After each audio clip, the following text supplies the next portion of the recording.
Si c'était à refaire, Elisabeth Borne ne changerait peut-être rien. Invitée du journal de 20h de TF1, ce jeudi 16 mars, la première ministre est revenue sur l'utilisation du 49.3 pour faire adopter la nouvelle réforme des retraites. Un procédé qu'elle explique à Gilles Boulot: jusqu'à la dernière minute avec mes ministres nous avons tout mis en œuvre pour réunir une majorité sur ce texte.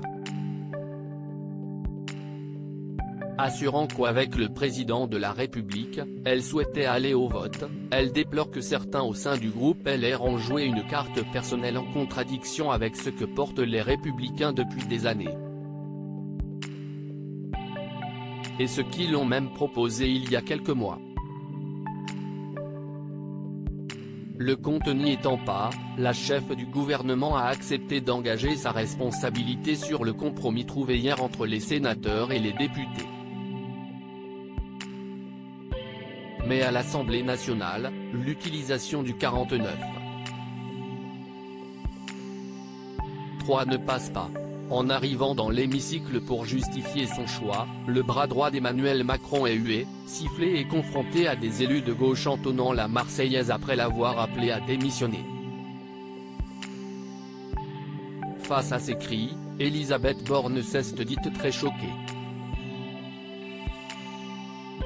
Supérieure à Elisabeth Borne, l'évolution physique de la première ministre en image et Elisabeth Borne dénonce ceux qui veulent le chaos à l'Assemblée et dans la rue évoquant les hurlements, les chants du côté des députés de la NUP, les députés du Rassemblement national qui tapent sur leur pupitre, les cris où on ne s'entend même pas parler. La chef du gouvernement rappelle que l'Assemblée nationale, si est un lieu où l'on débat.